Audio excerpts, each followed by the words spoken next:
أعوذ بالله السميع العليم من الشيطان الرجيم. بسم الله الرحمن الرحيم. الحمد لله رب العالمين. الحمد لله الذي ذكره شرف للذاكرين وشكره فوز للشاكرين وطاعته نجاة للمطيعين. ثم الصلاة والسلام والتحية والإكرام على أشرف الأنبياء والمرسلين وخاتم النبيين ورحمة للعالمين جد الحسن والحسين أبي القاسم محمد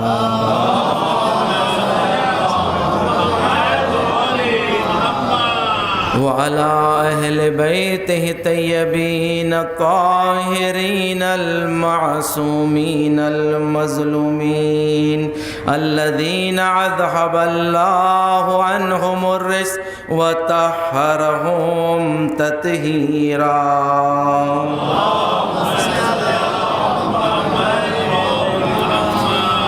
سيما على السيد المطهر والإمام المظفر والشجاع الغزنفر أبي شبير وشبر قاسم طوبى وسقر الأنزع البتين الأشجع المكين العالم المبين الناصر المعين ولي الدين الوالي الولي السيد الرزي الإمام الوسيع الحاكم بنص الجلي المخلص الصفي المدفون بالغري ليس بني غالب مظهر العجائب ومظهر الغرائب والشهاب الثاقب والهزبر الصالب نقطة دائرة المطالب أسد الله الغالب غالب على كل غالب ومطلوب كل طالب صاحب المفاقر والمناقب إمام المشارق والمغارب الذي حبه فرز على الحاضر والغائب مولانا ومولى الكونين الإمام الثقلين أبي الحسنين يعصوب الدين وقائد غر المعجلين أمير المؤمنين علي بن أبي طالب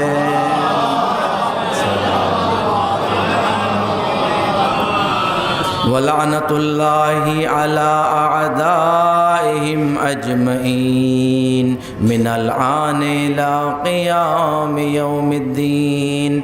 أما بعد فقد قال الله تبارك وتعالى في محكم كتاب المجيد وفرقان الحميد وقوله الحق.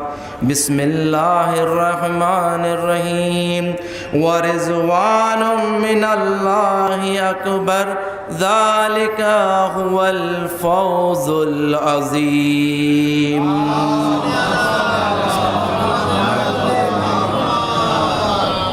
عزیزان گرامی، میں نے جس آیت کو سرنامہ کلام قرار دیا ہے سورہ توبہ کی 72ویں آیت ہے.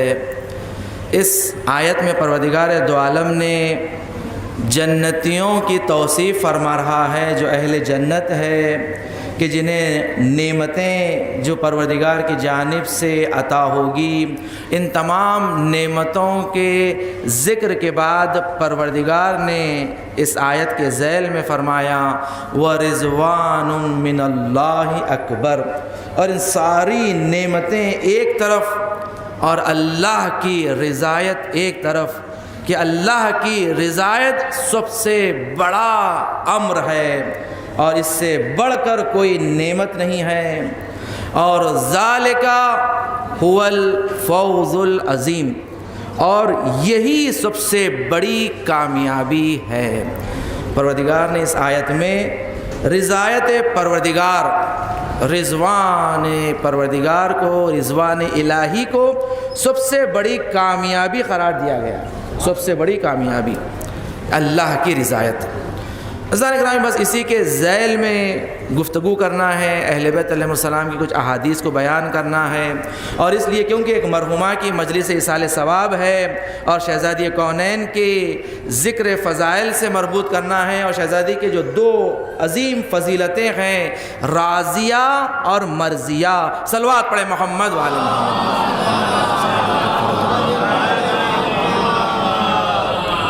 راضیہ کے معنی یہ ہے کہ جو اپنے پروردگار سے راضی ہے، اور مرضیہ اسے کہتے ہیں کہ جس سے پروردگار بھی راضی ہے، پروردگار بھی راضی ہے۔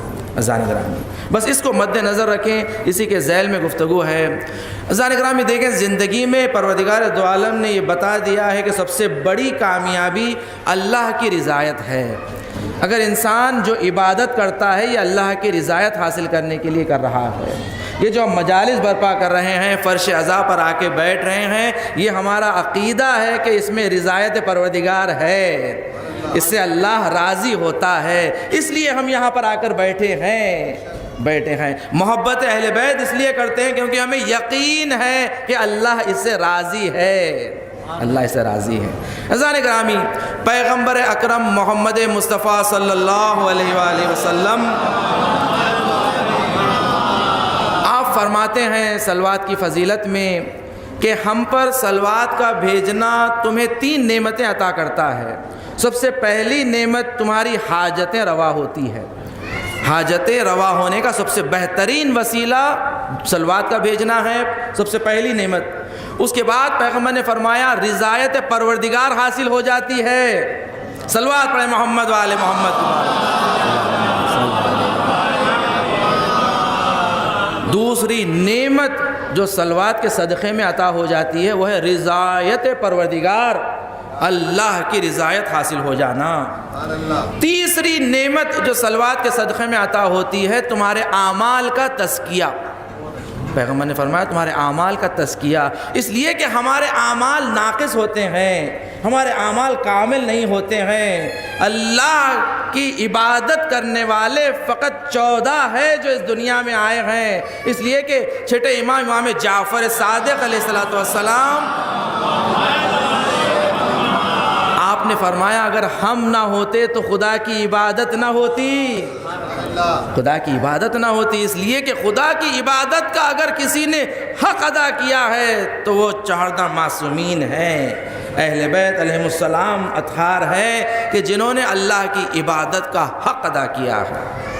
عزیزان گرامی، تو صلوات کی فضیلت میں جو تیسری نعمت جو ملتی ہے وہ ہے اعمال کا تزکیہ ہونا۔ جو ہمارے ناقص اعمال ہوتے ہیں صلوات کے صدقے میں اللہ اسے تزکیہ کر دیتا ہے، اسے مکمل کر دیتا ہے اہل بیت کے صدقے میں۔ صلوات پڑھے محمد وآل محمد۔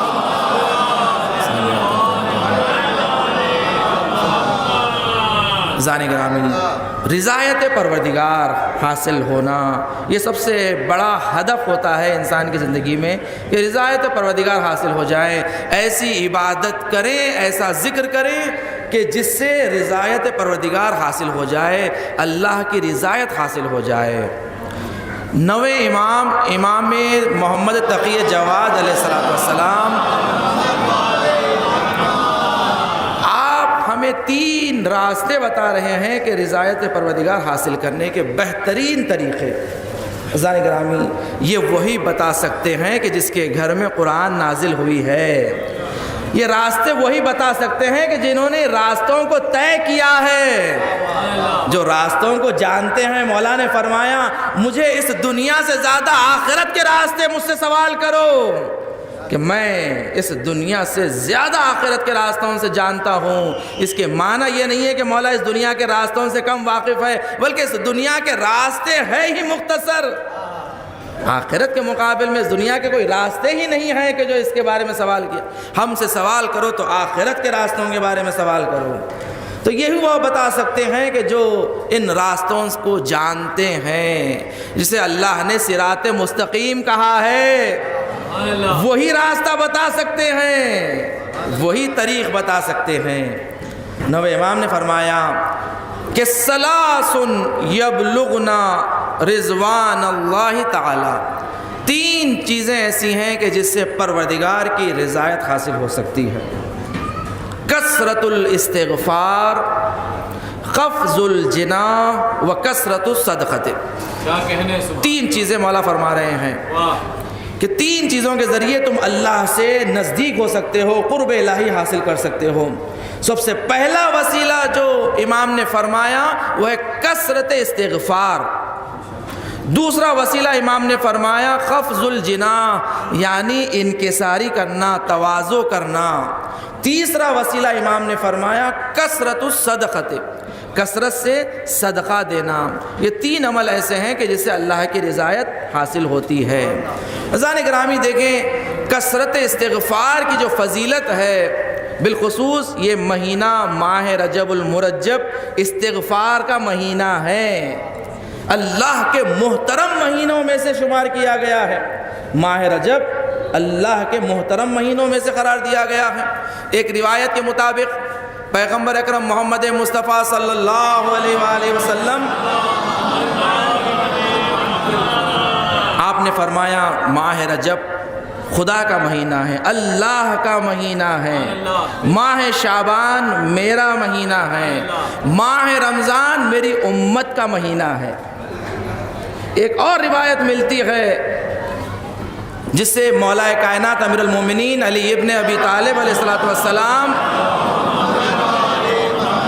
آپ فرماتے ہیں ماہ رجب میرا مہینہ ہے، ماہ شعبان نبی کا مہینہ ہے، اور ماہ رمضان اللہ کا مہینہ ہے.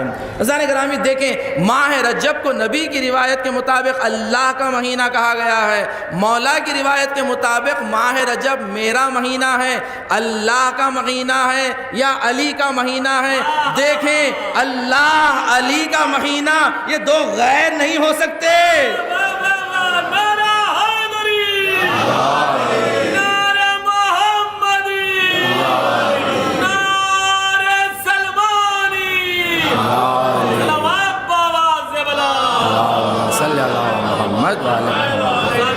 خدا کا مہینہ مان لے یا علی کا مہینہ مان لے، اس لیے کہ علی بھی خود اللہ کے ناموں میں سے ایک نام ہے. علی کو اگر دیکھنا ہے تو علی وجہ اللہ ہے، علی عین اللہ ہے، علی ید اللہ ہے، علی لسان اللہ ہے، علی اسد اللہ الغالب، غالب علی کل غالب، مطلوب کل طالب، علی ابن ابی طالب. ماہ رجب مولا کائنات کا مہینہ ہے. اس میں فرمایا کثرت استغفار کی بڑی فضیلت ہے، بڑی عظمت ہے کہ اس مہینے میں کثرت سے استغفار کیا جائے. اس مہینے کا انتظار کیا کرتے تھے کہ اس مہینے میں استغفار کریں، توبہ کریں، اس لیے کہ اس مہینے میں بہت جلدی توبہ قبول ہوتی ہے. اس مہینے میں اللہ کی رحمتوں کا نزول اس طرح ہے کہ روایات میں ہے کہ یہاں پر رحمتوں کو الٹ دیا گیا ہے. اس قدر کثرت سے رحمتیں ہیں زان گرامی کی. دیکھیں جس مہینے میں مولا کی ولادت ہوئی ہے، اس سے بڑی عظمت کیا ہو سکتی ہے. اس مہینے کو جو کرامت عطا ہوئی ہے زان گرامی. فرمایا کہ کثرت سے استغفار ایک ایسا وسیلہ ہے کہ انسان جو چاہتا ہے استغفار کے ذریعے حاصل کر لے، جو چاہتا ہے. مال چاہیے کثرت استغفار، اولاد چاہیے کثرت استغفار، اگر بارش چاہیے کثرت استغفار. ایک شخص آیا، مولا کائنات بیٹھے ہوئے ہیں، ایک شخص آ کر کہتا ہے یا علی ہمارے شہر میں قحطی پڑ گئی ہے، کوئی دعا بتائیں تاکہ بارش ہو جائے. مولا نے فرمایا جا کثرت سے استغفار کر، بارش ہو جائے گی. دوسرا شخص آیا، آ کر مولا سے سوال کیا مولا میں پریشان ہوں، مال دولت نہیں ہے، میں چاہتا ہوں کثرت مال عطا ہو جائے. مولا نے کہا جا کر کثرت سے استغفار کر. تیسرا شخص آیا، آ کر کہنے لگا یا علی مجھے اولاد نہیں ہے، مجھے اولاد چاہیے، کوئی دعا بتائیں، عمل بتائیں. مولا نے فرمایا جا کثرت سے استغفار کر. چوتھا شخص آیا، اس نے کہا یا علی میرے پاس باغ نہیں ہے، مجھے باغ چاہیے. تو علی نے کہا جا کر کثرت استغفار کر. جو ساتھ بیٹھا ہوا تھا ایک شخص نے سوال کیا مولا آپ نے چاروں کو ایک ہی نسخہ بتایا ہے، ایک ہی نسخہ سارے حاجت پورے ہو سکتے ہیں۔ مولا نے کہا کیا تو نے قرآن نہیں پڑھا؟ سورہ نوح میں پروردگار نے کیا کہا ہے؟ پروردگار دو عالم کہتا ہے قُلْتُ اسْتَغْفِرُوا رَبَّكُمْ إِنَّهُ كَانَ غَفَّارًا يُرْسِلِ السَّمَاءَ عَلَيْكُمْ مِدْرَارًا وَيُمْدِدْكُمْ بِأَمْوَالٍ وَبَنِينَ وَيَجْعَلْ لَكُمْ جَنَّاتٍ وَيَجْعَلْ لَكُمْ أَنْهَارًا۔ سورہ نوح کی 10 سے 11 اور 12 3 آیتوں میں پروردگار نے کہا ہے استغفروا ربکم، دیکھو اپنے رب کی جانب استغفار کرو۔ استغفروا ربکم انہو کان غفارا، سب سے پہلی اللہ نے جو بشارت دی ہے اس آیت میں کہ جب تم استغفار کرو گے اللہ کو بہت زیادہ بخشنے والا پاؤ گے۔ انہو کان غفارا، کہ دیکھو سب سے زیادہ بخشنے والا پروردگار ہے۔ انہو کان غفارا، وہ معاف کرنے والا ہے۔ وَيُرْسِلِ السَّمَاءَ عَلَيْكُمْ مِدْرَارًا، کہ دیکھو وہ آسمانوں کو بھیجنے والا ہے کہ جس سے بارش ہوتی ہے، ان ابروں کو بھیجنے والا۔ يُرْسِلِ السَّمَاءَ عَلَيْكُمْ مِدْرَارًا وَيُمْدِدْكُمْ بِأَمْوَالٍ وَبَنِينَ، کہ دیکھو تمہارے مال میں تمہاری اولاد میں اضافہ کرے گا۔ وَيَجْعَلْ لَكُمْ جَنَّاتٍ، اور تمہیں باغ عطا کرے گا۔ وَيَجْعَلْ لَكُمْ أَنْهَارًا، اور تمہارے لیے نہریں جاری کرے گا۔ عزیزان گرامی،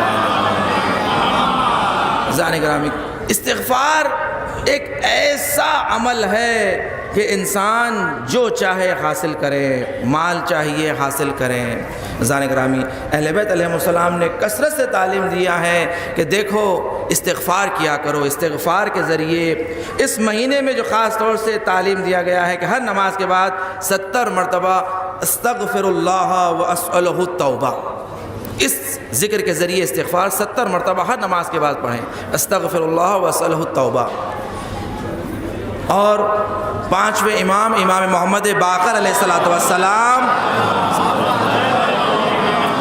ایک شخص نے خط لکھا اور خط لکھ کے امام سے اس نے سوال کیا مولا میں بہت پریشان ہوں، مجھ پر قرض ہے، بہت بڑا قرض ہے، میں قرض ادا نہیں کر پا رہا ہوں، مولا کوئی عمل بتائیں کہ جس کے ذریعے میرا قرض ادا ہو جائیں۔ 5ویں امام نے فرمایا کہ اکثر استغفار، کہ دیکھو کثرت سے استغفار کرو، وہ اکثر سورۃ انا انزلنا اور کثرت سے سورہ قدر پڑھا کرو، سورہ انا انزلنا پڑھا کرو کہ دیکھو اللہ تمہارے قرض کو بہت جلدی ادا کر دے گا۔ امام نے یہ 2 عمل بتائے، اکثر الاستغفار کہ کثرت سے استغفار کرو اور کثرت سے سورہ قدر پڑھا کرو۔ عزیزان گرامی، آپ جانتے ہیں نا سورہ قدر میں امام حاضر کی دلیل ہے، امام کے وجود کی دلیل ہے۔ چھٹے امام نے فرمایا سورہ قدر کے ذریعے ہمارے مخالفین سے مناظرہ کیوں نہیں کرتے؟ سورہ قدر کے ذریعے سوال کرو کہ جہاں پر پروردگار فرماتا ہے تنزل الملائکۃ والروح، کہ نازل ہوتے ہیں ملائکہ روح ہر شب قدر میں۔ بتاؤ جب تک نبی موجود تھے نبی پر نازل ہو رہے تھے، اب نبی کے بعد کس پر نازل ہو رہے ہیں؟ اس لیے کہ ملائکہ کا نزول تو باقی ہے، ہر شب قدر میں آئیں گے ملائکہ، تو بتاؤ کس پر نازل ہوتے ہیں؟ اگر کوئی مرکز نہ ہو، اگر حجت خدا نہ ہو تو ملائکہ اور فرشتے نازل نہیں ہوتے ہیں۔ وہ مرکز، وہ حجت خدا ہم اہل بیت علیہ السلام ہیں۔ صلوات پڑھیں محمد والے محمد۔ امام نے فرمایا 2 عمل، اس کثرت سے استغفار اور سورہ قدر کی تلاوت، کہ مولا کائنات نے بھی یہ تعلیم دیا ہے کہ نماز فجر کے بعد اگر کوئی چاہتا ہے کثرت مال حاصل کر لے، نماز فجر کے بعد 70 مرتبہ استغفار پڑھیں اور 11 مرتبہ سورہ قدر کی تلاوت کریں، 11 مرتبہ 11 ٹائمز سورہ قدر انا انزلنا کی تلاوت، کثرت مال عطا ہوگا، اگر مقروض ہو، قرض دار ہو، اس کا قرض ادا ہو جائے گا۔ 11 مرتبہ نماز فجر کے بعد اگر انسان اس کی پابندی کرے، اذان کرام بڑی عظمت ہے، استغفار کے ذریعے انسان اپنی ساری حاجتیں حاصل کر سکتا ہے۔ اذان کرامی دوسرا وسیلہ امام نے جو بتایا ہے کہ اللہ کی رضایت حاصل کرنا چاہتے ہو تو قفز الجناح، یعنی تواضع کو اپنانا، انکساری اپنانا، کہ دیکھو انکساری تواضع اللہ کی رضایت کو جلب کرتا ہے، اللہ کی رضایت کا حاصل ہونا۔ دیکھیں جو انسان متکبر ہوتا ہے، تکبر کرتا ہے، تکبر کرنے والے کے ساتھ اللہ کی رحمت شامل نہیں ہوتی، اس لیے کہ کبریائی فقط خدا کا لباس ہے۔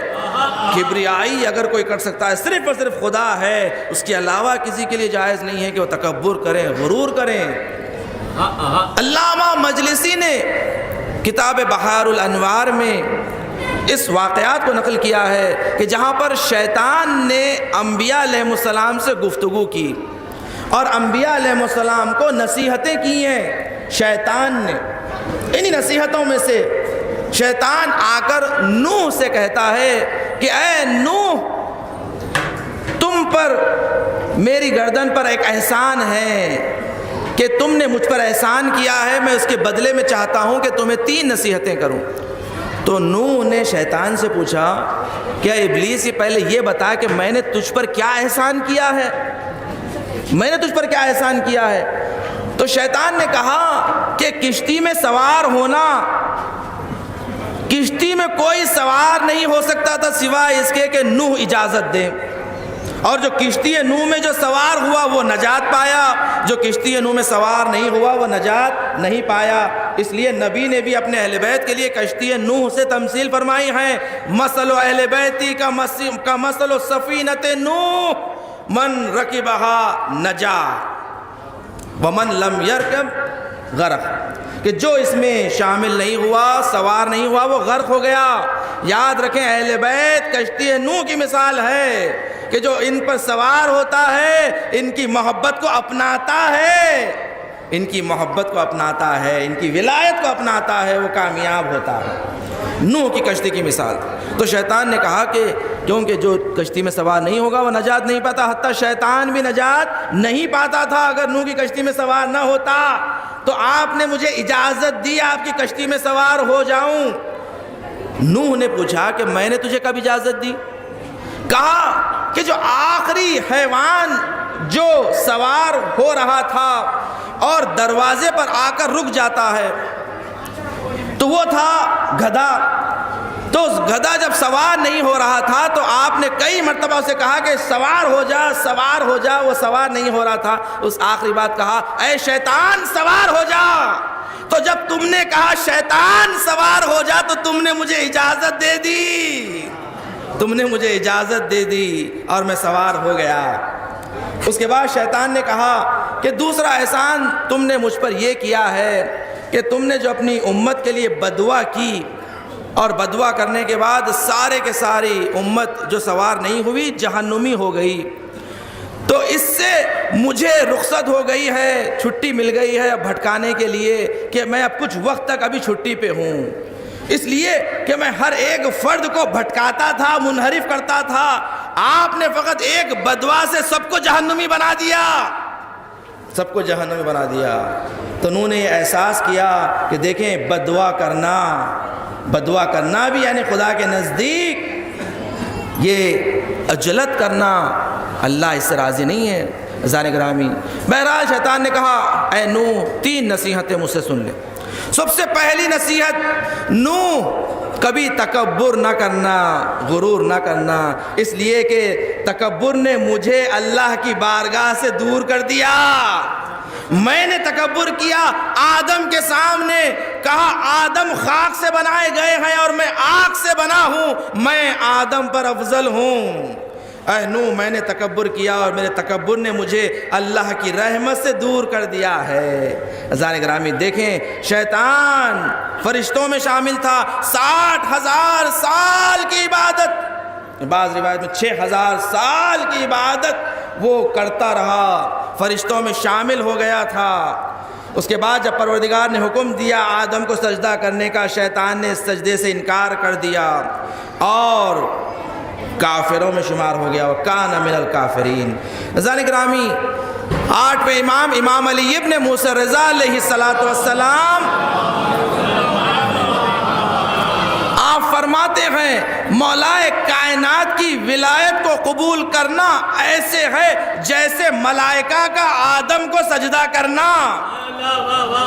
مولا کائنات کی ولایت کا اقرار ایسے جیسے ملائکہ نے آدم کو سجدہ کیا، اللہ کی اطاعت کی، نافرمانی نہیں کی، اور مولا کائنات کی ولایت کا انکار ایسے ہے جیسے ابلیس نے سجدے سے انکار کیا۔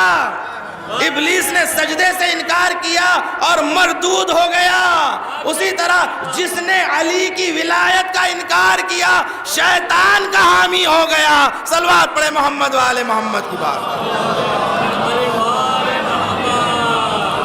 عزیزان گرامی، شیطان نے کہا تکبر نہ کرنا، اس لیے کہ تکبر نے مجھے اللہ کی بارگاہ سے دور کر دیا۔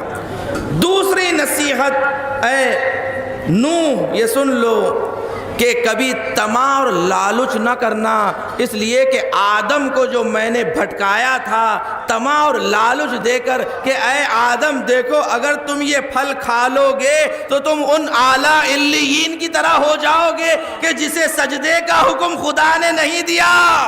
وہ انوار ہیں کہ جو ہمیشہ سے باقی ہیں، باقی رہیں گے۔ اے نوح تم ان جیسے بن جاؤ گے۔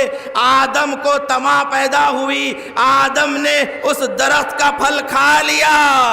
اے نوح دیکھو کبھی طمع نہ کرنا، لالچ نہ کرنا، کہ لالچ نے آدم کو زمین پر بھیج دیا۔ تیسری نصیحت شیطان نے یہ کی کہ اے نوح یاد رکھو کبھی حسد نہ کرنا، اس لیے کہ سب سے پہلے حسد کرنے والا قابیل تھا کہ جو حابیل سے حسد کیا اور بھائی نے بھائی کا قتل کر دیا۔ کبھی حسد نہ کرنا کہ حسد بھائی کو بھائی کا قاتل بنا سکتا ہے۔ یہ 3 گناہ ایسے تھے جو سب سے پہلے واقع ہوئے ہیں، 3 خطائیں، تکبر، طمع اور حسد۔ عزیزان گرامی 3 یہ 3 کی مسئلہ ہمیشہ رہا ہے۔ عزیزان گرامی تو تکبر، امام نے فرمایا کہ تکبر سے بچیں، کہ تکبر انسان کو اللہ کی رضایت سے دور کرتا ہے، اور تواضع انکساری کرنا، تواضع انکساری یعنی جھک کر ملنا، محبت سے ملنا، اس لیے کہ محبت کو جلب کرتی ہے۔ محبت چاہیے تو محبت بانٹنا پڑتا ہے۔ جانے کا دیکھیں امام نے فرمایا رضایت پروردگار چاہیے تو انکساری کو اپنا لیں، انکساری کا رکھنا۔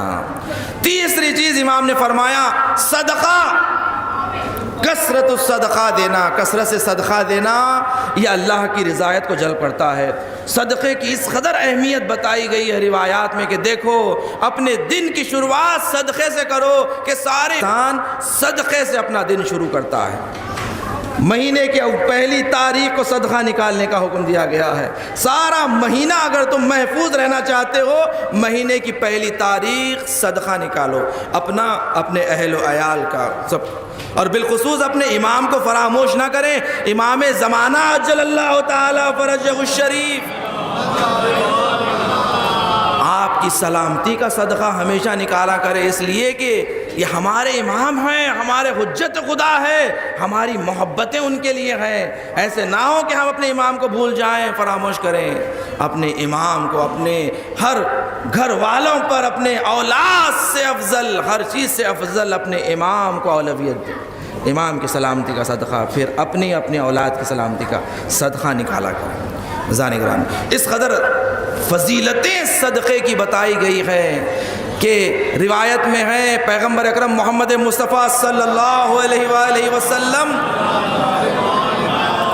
آپ فرماتے ہیں استنزلوا ارزاقکم بالصدقۃ، دیکھو اپنے رزق کو نازل کرو صدقے کے ذریعے، اپنے رزق کو نازل کرو، اس لیے کہ تمہارا رزق رکا ہوا ہے، جب تم صدقہ دو گے یہ رزق تمہارا نازل ہوگا، نازل ہوگا۔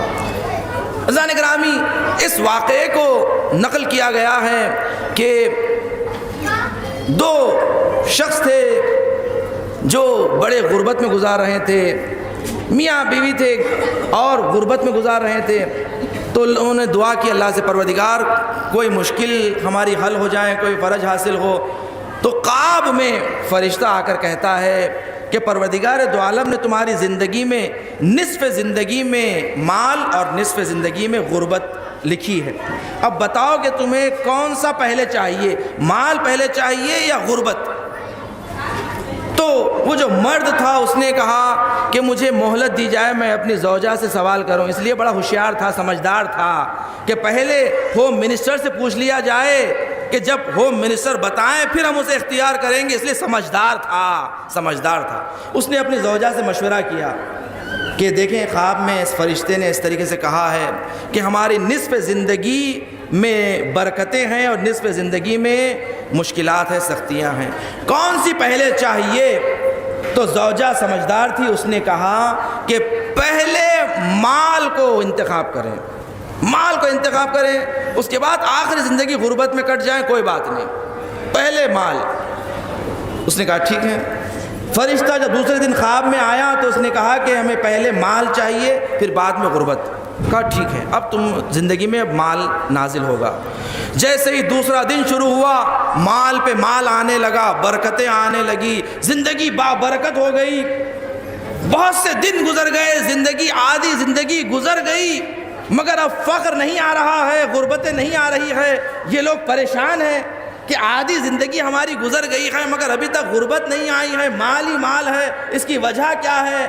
تو خواب میں وہ فرشتہ دوبارہ آتا ہے، آ کر کہتا ہے کہ تمہاری زندگی میں آدھی زندگی میں فقر اور غربت تھی مگر تم نے اپنے مال سے اپنی فقر اور غربت کو دور کر دیا صدقے کے ذریعے، خیرات کے ذریعے، اس لیے کہ تم نے اس مال سے غریبوں کو پیٹ بھرا، غریبوں کو عطا کیا، تم نے بانٹا۔ اور یہ اللہ کا راز ہے کہ جو دے گا 70 گنا واپس کرے گا، جو اللہ کی راہ میں خرچ کرے گا اللہ 70 گناہوں سے واپس کرتا ہے۔ اس لیے اللہ نے تمہاری ساری زندگی میں دولت عطا کر دی ہے۔ صلوات پڑھے محمد والے محمد کی۔ یہ راز ہے، یہ بعض راز ہے زان گرامی کہ دیکھو صدقہ دو گے یہ روزی کو جلب کرتا ہے، روزی کو جلب کرتا ہے۔ بہت سارے واقعات اہل بیت علیہ السلام کی سیرت میں کہ جہاں پر مال ختم ہو رہا تھا اور لوگوں نے سوال بھی کیا مولا میں فقر و فاقے میں ہوں، تو امام نے کہا صدقہ دو۔ اس نے کہا مولا میں سوال یہ کر رہا ہوں میں فقر و فاقے میں ہوں، میرے پاس کچھ نہیں ہے۔ امام نے کہا صدقہ دو، جو کچھ بھی ہو صدقہ دو، صدقہ دو، یہ صدقہ تمہارے مال کو جلب کرتا ہے، جلب کرتا ہے۔ ذہن میں اس قدر اہمیت ہے صدقے کی کہ صدقہ دیا کرو کہ صدقے کے ذریعے کثرت مال اور بلاؤں سے محفوظ رہتے ہو، بلاؤں سے محفوظ۔ عزیزان گرامی، پانچویں امام محمد باقر علیہ السلام آپ کی خدمت میں ایک شخص آ کر سوال کرتا ہے مولا ایک روایت آپ کے جد بزرگوار سے ہم تک پہنچی، میں چاہتا ہوں آپ سے تصدیق کروں۔ امام نے فرمایا پوچھو۔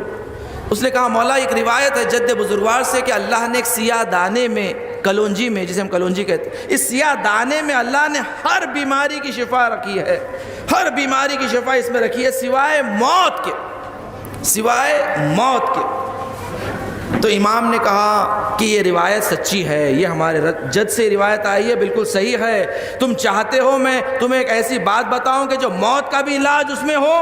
راوی نے کہا مولا بتائیں وہ کون سا علاج ہے کہ جس میں موت کا بھی علاج ہے؟ امام نے فرمایا صدقہ دو، موت کو ٹلا دیتا ہے۔ صلوات پڑھے محمد والے محمد کی بارک کہ صدقہ 70 قسم کی موت کو دور کر دیتا ہے، 70 قسم کی بلاؤں کو دور کر دیتا ہے، موت کو دور کر دیتا ہے صدقے کا نکالنا۔ عزیزان گرامی کہ دیکھیں اس قدر اہمیت ہے، امام نے فرمایا 3 چیزیں وسیلہ ہے کہ جس کے ذریعے تم رضایت پروردگار حاصل کر سکتے ہو۔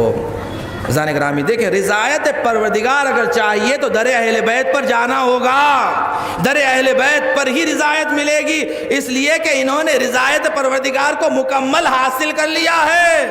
وَمِنَ النَّاسِ مَن يَشْرِي نَفْسَهُ ابْتِغَاءَ مَرْضَاتِ اللَّهِ کہ لوگوں میں سے کچھ ایسے ہیں جنہوں نے اپنے نفس کو بیچ دیا ہے اور اللہ کی رضایتیں حاصل کر لی ہے۔ وہ کون ہیں کہ جنہوں نے شب بعثت، شب ہجرت آپ نے اپنے نفس کو بیچا ہے، بستر پر سو کر اپنے نفس کو بیچا ہے اور اللہ کی رضایتیں حاصل کر لی ہیں، اللہ کی رضایتیں حاصل کر لی ہیں۔ تو رضایت چاہیے تو علی کے در پر آنا ہوگا، رضایت چاہیے راضیہ اور مرضیہ کے در پر جانا ہوگا، آپ کے در پر جانا ہوگا۔ عزیزان گرامی چھٹے امام جعفر صادق علیہ السلام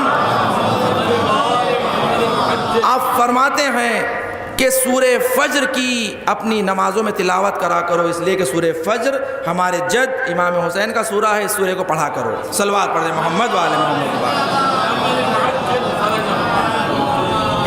اس لیے کہ اس سورہ میں اللہ نے یہ فرمایا ہے کہ یا ایتھا النفس المطمئنہ ارجعی الی ربکی راضیۃ مرضیہ فادخلی فی عبادی وادخلی جنتی۔ یہ پروردگار نے فرمایا ہے، یہ ہم اہل بیت کے لیے فرمایا ہے، امام نے کہا۔ تو راوی نے پوچھا مولا سے، مولا یہی ایسے ہی آیت تو سورہ توبہ کی 100ویں آیت میں بھی آئی ہے کہ پروردگار جو اصحاب سے راضی ہے ورضی اللہ عنہم ورضوا عنہ، جو آیت آئی ہے اس بارے میں کیا ہے؟ اس میں بھی تو رضایت ہے۔ تو امام نے فرمایا وہ اللہ کی رضایت اصحاب رسول سے روز قیامت میں ہوگی کہ جو ثابت قدم رہیں، اہل بیت سے، در اہل بیت سے وابستہ رہے ہیں، صادقین کی ہمراہی انہوں نے کی ہے۔ اللہ روز قیامت ایسے اصحاب سے راضی ہوگا اور وہ بھی اللہ سے راضی ہوں گے، وہ روز قیامت میں ہوگا۔ مگر سورہ فجر میں جو اللہ فرما رہا ہے وہ رضایت اسی دنیا میں ہے، اسی دنیا میں اللہ ہم سے راضی ہے اور ہمارے شیعوں سے راضی ہے۔ صلوات پڑھیں محمد والے محمد کی بارگاہ کہ راضی اور مرضی اللہ کی بارگاہ میں آ جاؤ کہہ رہا ہے۔ تو اسی دنیا میں اللہ نے کہا کہ ہم سے اللہ نے رضایت اسی دنیا میں بخش دی ہے، اللہ کی رضایت اسی دنیا میں ہے۔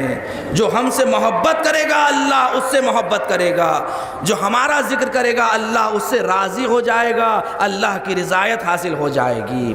عزیزان گرامی اس واقعے کو آیت اللہ انصاریان جو ابھی باحیات ہے، خدا انہیں طول عمر عطا فرمائے، انہوں نے کتاب لکھی ہے واقعات حیرت انگیز کہ ایسے واقعات ہیں تاریخ میں جو بہت ہی حیرت انگیز واقعات، انہی میں سے حیدرآباد دکن کا ذکر کیا ہے۔ اس واقعے کو نقل کرنا چاہتا ہوں۔ حیدرآباد دکن کا واقعہ نقل کیا ہے کہ جس میں واقعہ اس طرح ہے کہ ایک طالب علم تھا نجف اشرف میں، طالب علم بڑے سختیوں میں مشکلات میں گزار رہا تھا۔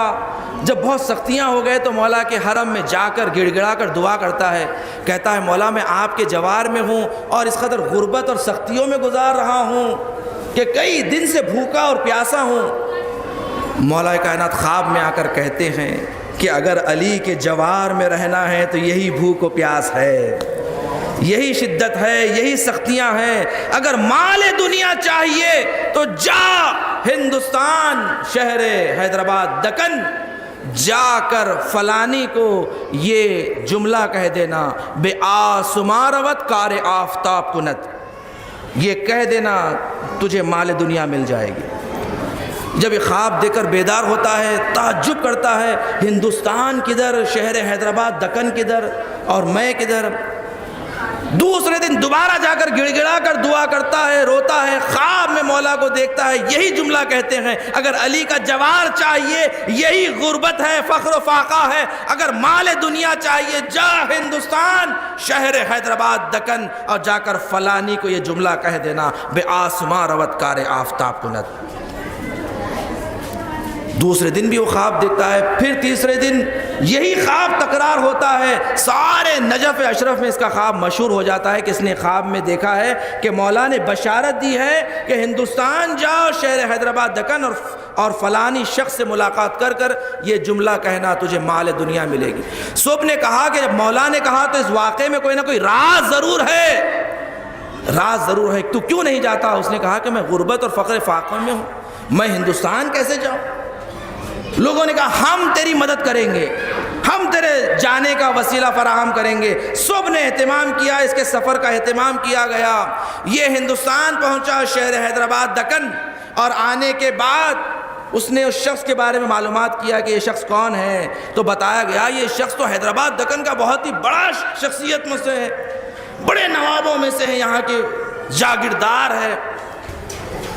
اس کے مکان پر آتے ہیں، آنے کے بعد دق الباب کیا، خادم آیا، خادم سے کہا کہ فلاں شخص سے ملاقات کرنا ہے، تو خادم نے مالک سے کہا کہ نجف اشرف سے طالب علم آیا ہے، ایک سید آیا ہے آپ سے ملاقات کے لیے۔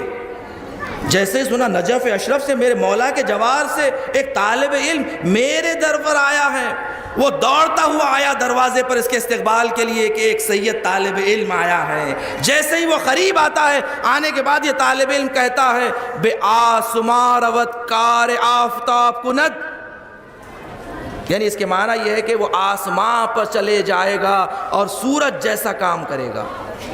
فارسی کا شعر۔ جیسے ہی اس نے یہ شعر سنا بہت زیادہ حیرت انگیز ہو گیا، اور اس کے بعد اس نے کہا، خادم سے کہا کہ انہیں بہترین کمرے میں رکھا جائے، انہیں تیار کیا جائے، اور شام میں کہا ساری محفل سجائی جائے گی، تمام وزراء کو بلایا جائے گا، اور سارے وزراء جب شام میں تشریف لانے کے بعد یہ جو نواب تھے، شاگردار تھے، انہوں نے سب کے سامنے اعلان کیا کہ اللہ نے مجھے 2 بیٹیاں عطا کی ہے جو ایک سے زیادہ دوسری خوبصورت ہے، میں نے اپنی خوبصورت بیٹی کا نکاح اس سید طالب علم سے میں کرتا ہوں، اور اپنی جائیداد کو نصف کرتا ہوں اور اس سید کے حوالے کرتا ہوں۔ یہ طالب علم بھی پریشان کہ ماجرا کیا ہے، ابھی اسے بھی کچھ سمجھ میں نہیں آ رہا ہے، وزراء کو بھی کچھ سمجھ میں نہیں آ رہا ہے کہ یہ طالب علم کے لیے یہ شخص ساری آدھی جائیداد کو اس کے نام کر دیتا ہے اور اپنی بیٹی کا نکاح بھی اس سے کر رہا ہے۔ وزراء نے کہا کہ آپ یہ کیوں کر رہے ہیں، اس کی وجہ کیا ہے، اس کے پیچھے راز کیا ہے؟ اس نے کہا کہ اس کے پیچھے راز یہ ہے کہ میں نے مولا کی شان میں ایک شعر لکھا تھا، فارسی میں نے فارسی میں ایک شعر لکھا تھا، وہ شعر یہ تھا بے ذرے اگر نظر لطف بو تراب کند، اگر ایک ذرے پر خاک کے ٹکڑے پر، ایک ذرے پر ابو تراب کی نظر پڑ جائے۔ میں ایک شعر کا فقرہ لکھا، دوسرا نہیں لکھ پایا، میں نے ہندوستان کے تمام شعراء کو بھیجا کہ اسے شعر کو پورا کرے، انہوں نے لکھا ہے مگر اس سے جڑ نہیں پا رہا تھا۔ میں نے ایران بھیجا، ایران کے بہترین شعراء کے نزدیک، انہوں نے بھی شعر لکھا مگر اس سے جڑ نہیں پا رہا تھا۔ میں یہ سوچتا رہا کہ شاید مولا کو میرا شعر پسند نہیں آیا، مگر مولا نے اس طالب علم کے ذریعے اس شعر کو مکمل کیا اور بہترین فقرہ اس کے ساتھ فرمایا کہ جو بالکل اس کے برابر جڑتا ہے۔ بے ذرے اگر نظر لطف بو تراب کند، بے آسماں روت کار آفتاب کند، اگر ایک ذرے پر علی کی نظر پڑ جائے وہ سورج بن جاتا ہے، سورج جیسی روشنی دینے لگتا ہے۔ اگر ذرے پر علی کی نظر پڑ جائے، عزیزان گرامی ذرہ کہتے ہیں جو بالکل کوئی کام کا نہیں ہوتا اسے ذرہ کہتے ہیں، اسے بھی علی سورج بنا دیتے ہیں اگر اس پر نظر لطف پڑ جائیں، نظر لطف پڑ جائیں۔ زبان کے ساتھ دل بولا نبی بولے خدا بولا، زمین بولی فلک بولا، حلالی ہے تو پھر بولا۔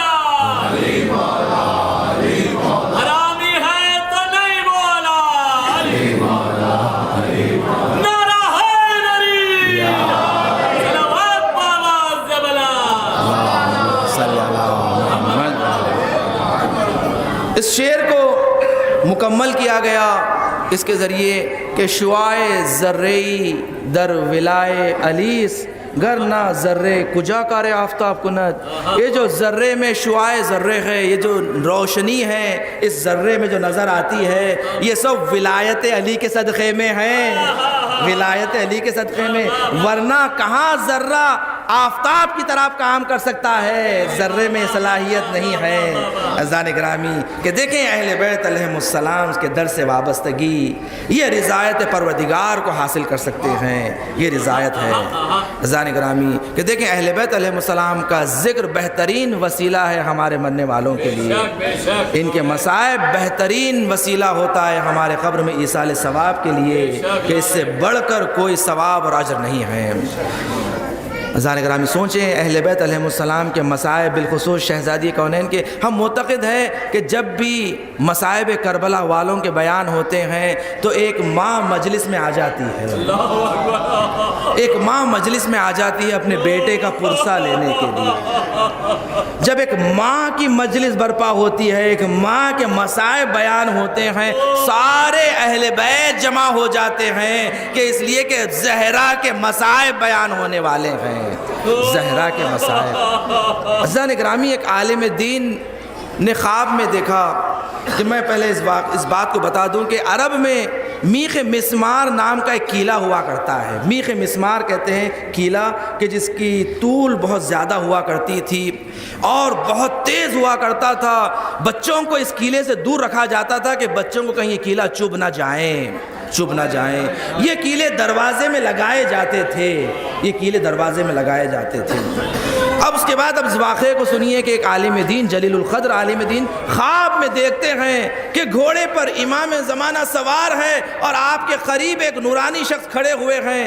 امام خطاب کرتے ہیں اور اس خطاب کے دوران رک جاتے ہیں. یہ جو نورانی شخص کھڑے ہوئے ہیں یہ اپنے عبا کے دامن سے ایک رومال نکالتے ہیں اور نکالنے کے بعد امام کے سامنے کھول کر رکھ دیتے ہیں. امام زمانہ جیسے ہی اسے دیکھتے ہیں بے ساختہ گریہ کرتے ہیں، کہتے ہیں پروردگار کب اذن ظہور ہوگا، کب اذن ظہور ہوگا. وہ عالم دین کہتے ہیں میں نے سوال کیا یہ امام کے نزدیک یہ نورانی شخصیت کون کھڑے ہوئے ہیں اور وہ کیا بتا رہے ہیں؟ تو ان سے کہا گیا کہ وہ جو شخص کھڑے ہوئے ہیں وہ سلمان فارسی ہے جو امام کے خادم ہیں، امام کے خادم امام کے ہمراہ رہتے ہیں. اور سلمان فارسی جو اپنے رومال میں جو بتاتے ہیں وہ میخ مسمار ہے کہ جو شہزادی کے دروازے پہ لگا ہوا تھا. جب یہ دروازہ شہزادی پہ گرایا گیا یہ میخ مسمار شہزادی کے پہلو میں پیوست ہو گیا تھا.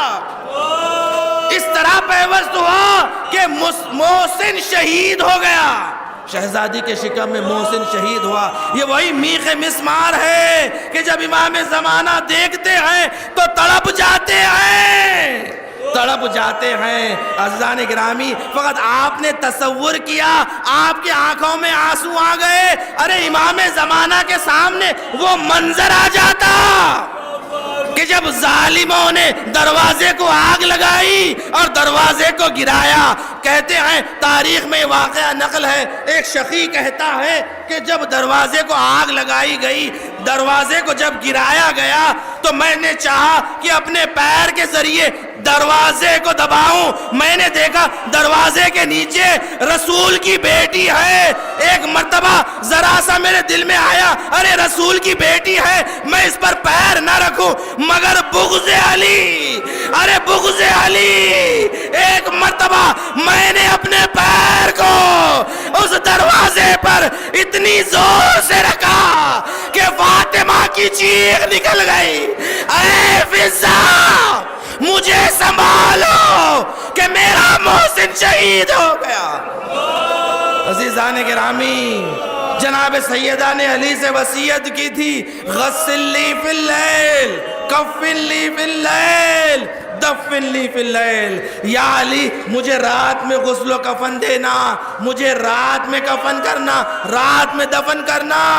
کبھی میرے پر ظلم کرنے والے میرے جنازے میں شریک نہ ہو، میری قبر پر کوئی نہ آئے، میری قبر کا نشان نہ بتانا. عزیزان گرامی زہرا کی وصیتیں تھی، علی نے شہزادی کو غسل و کفن دیا، دفن کر دیا۔ عزیزان گرامی دفن کرنے کے بعد آپ جانتے ہیں نا، جب گھر واپس آتے ہیں یتیم بچوں کو پرسا دیا جاتا ہے۔ علی نے فاطمہ کے یتیموں کو سینے سے لگایا، کبھی حسن کو پرسا دے رہے ہیں، کبھی حسین کو پرسا دے رہے ہیں، کبھی زینب کو پرسا دے رہے ہیں، کبھی ام کلثوم کو پرسا دے رہے ہیں، کبھی ماں کا پرسا، کبھی محسن کا پرسا۔ ایک مرتبہ دق الباب ہوا، اسماء نے دروازہ کھولا، سلمان ہے۔ سلمان نے کہا یا علی غضب ہو گیا۔ علی نے پوچھا کیا غضب ہو گیا؟ کہا یا علی فاطمہ کی قبر کو ڈھونڈا جا رہا ہے، فاطمہ کے جنازے کو نکال کر نماز پڑھنے کا کہا جا رہا ہے۔ علی نے ذوالفقار نکالی، جا کر جنت البقیع میں علی بیٹھ جاتے ہیں، کہتے ہیں کسی کی مجال کہ فاطمہ کی قبر کو ہاتھ لگائے۔ جب اصحاب نے دیکھا علی غضبناک ہے، ذوالفقار نکالی ہے، اب علی کا مقابلہ کوئی نہیں کر سکتا، سو واپس چلے گئے۔ میں کہوں گا یا علی آپ نے شہزادی کی قبر کو بچا لیا، کوئی قریب نہ آیا، مگر علی ذرا کربلا آئے، ارے دیکھیں حسین کا لاشا، ارے گھوڑوں کی ٹانپوں سے پامال کیا جا رہا، ارے زینب دیکھ رہی ہے بھائی کا جنازہ پامال ہو رہا۔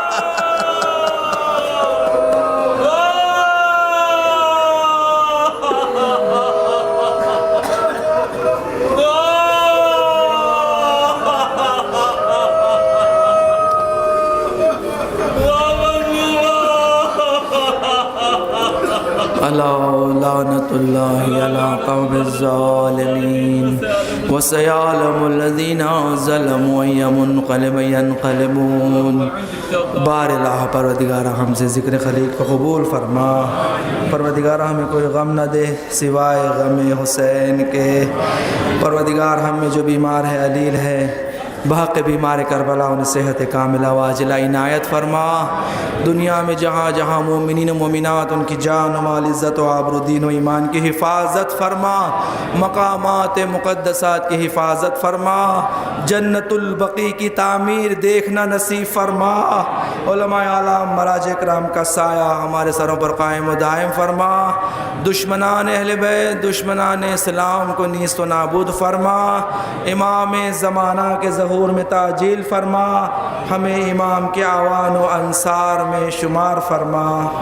آپ سے گزارش ہے ایک مرتبہ سورہ حمد 3 مرتبہ سورہ اخلاص کی تلاوت فرما کے سرور النساء بیگم مرحومہ و مغفورہ بنت میر داود علی خان مرحوم و مغفور، اہلیہ نواب سید تراب علی رضوی مرحوم و مغفور کی روح کے لیے اصال فرما دے۔